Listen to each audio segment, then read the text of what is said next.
Hello, this is Mike again. So we're back with part 2 of the 390 project.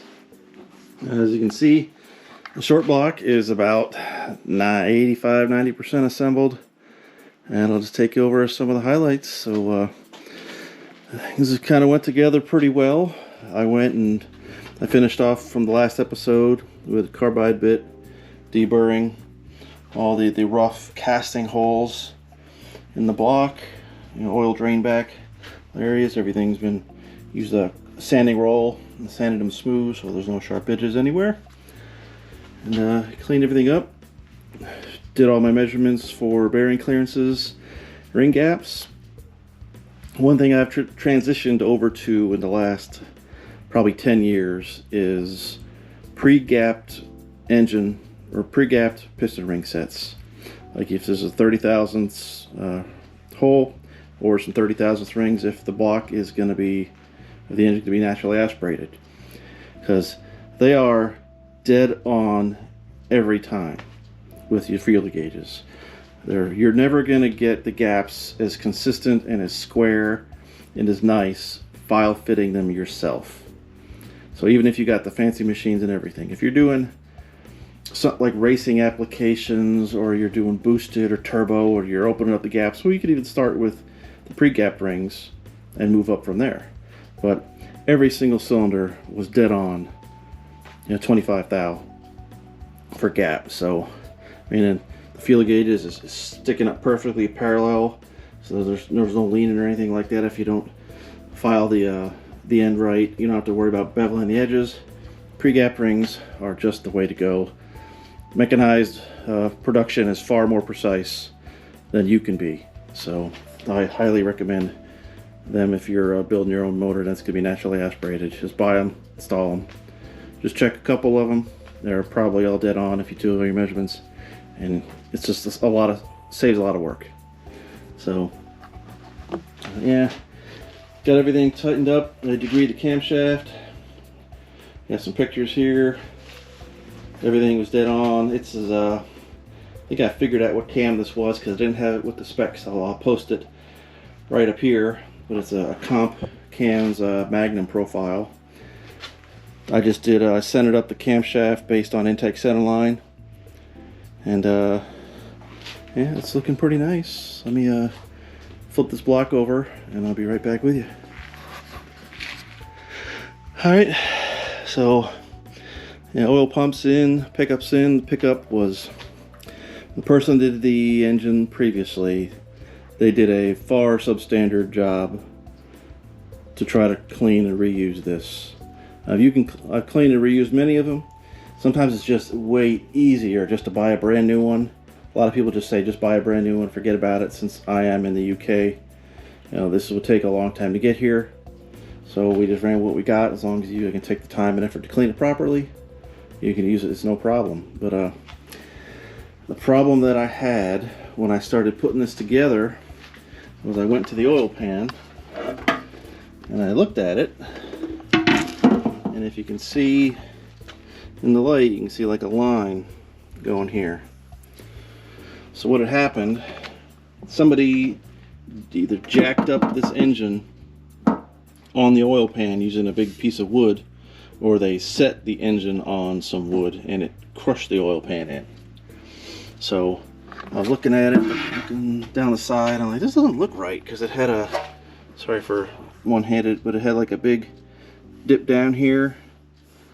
And I mean, if you didn't really know what you're looking for, you would have thought that's the way it should have been. But then when you put the oil pump pickup on, the pickup, when I put my little balls of clay on it, you can see a little remnant there from it. The clay was smashed flat to the bottom of the pan because the pan was smushed down onto the pickup, whether it was pre-engine running or after engine running, but it was still bad.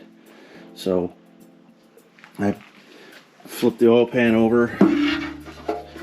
These prestigious amounts of hammering and dolly work to get that big dent out of the pan.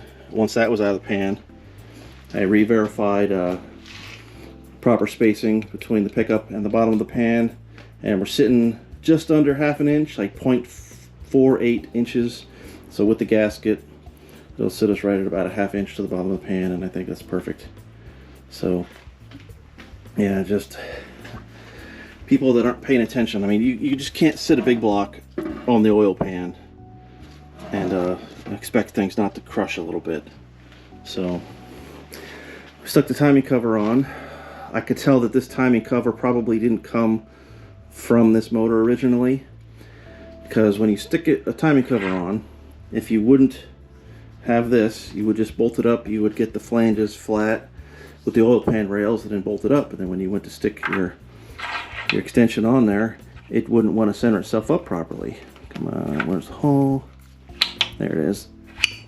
So the proper technique: center your seal on your crank snout first, then bolt up the timing cover, and then you can see the marks where I took a flat file and slowly brought the edge of the pan rail down close to the level of the oil pan rail, so it's sealed, because it was a pretty substantial step there before. So now it's still not perfect. I don't want to keep going and going and going, but it is probably 75% better than what it was. So this will seal decently without over killing the bolts and putting a lot of sealant or anything like that on the block. So a lot of these bolts here require sealant because they go through to the cooling jacket, so be mindful of that. But yeah, everything else kind of went together really nice. I mean, decent fresh machine work. So you can see that the proper orientation of the rear cam plug is backwards on an FE, if you didn't know.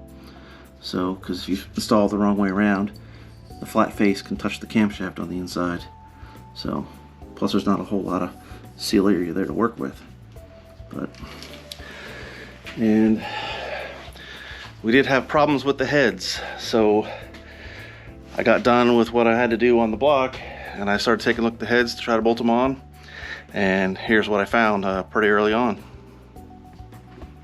FE's heads, all the rocker arms have to be the same height in order to use a non-adjustable valve train, because it sets all the preloads on all the lifters, and you set the preload on lifters by push rod length. This has to be a standard. So, but they are not a standard. I started putting them together and noticed it pretty apparently. I just stuck all the valves in it just so I could get all the heights up to the same level, so I could take some measurements and see.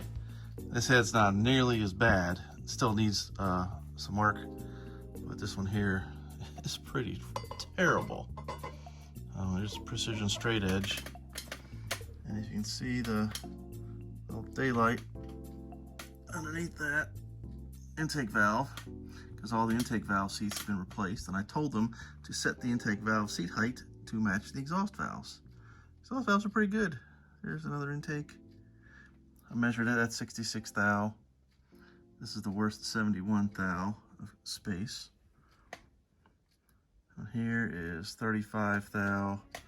Still sitting on the exhaust valves. And this last one is 22 thou. So I didn't even put the seals in this head until after I realized I put all the seals in this head. But that one's got to come back apart. This one's got to come back apart, and they got to go back to the machine shop. So awesome. Who knows how long that's going to take, but it is what it is. So good thing I found it early. So with that said on the heads, I had to take them back to the machine shop yesterday, drop them off, and their unfamiliarity with American V8s is just where it's at right now. They're asking me questions like, what's the stem height supposed to be of the valve sticking out of the top of where the spring perch is, and that's excuse me, not a very standard number by any stretch of the imagination. So I just told them to match the exhaust valves, and then they told me, oh well, their guy did all the valves, the intake valves, when they did the seats, but then they got mixed up because they never numbered them, and the way I got it back, all of the valves were still in the same little tub that I sent them to them in. They didn't number anything. They didn't put them in any specific orientation because all the intake valves were practically brand new, They were all the same length, and mixing them between 8 different positions, you would notice a 71 thousandths difference between the stem heights, guaranteed. So I would have noticed it, and they're all dead on each other. So they're just blowing some smoke up my butt to try to cover their butts of not paying attention to that aspect when, you know, it's even in the job card of when I submitted the parts to get done, and they didn't do it. So they said it'll be done by early next week. So it's another trip down there to pick them up.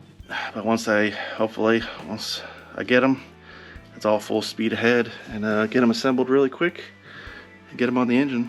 So and that'll be probably phase 2. And then phase 3 will be buttoning up some of the details, measuring some push rods, probably painting the engine, getting things ready. But yeah, the project's rolling along. 289 this weekend. I gotta get that put on the dolly, get that ready to go. And those are several of my jobs for the weekend. So, all right, thanks for following along, and I'll catch you again in the next video.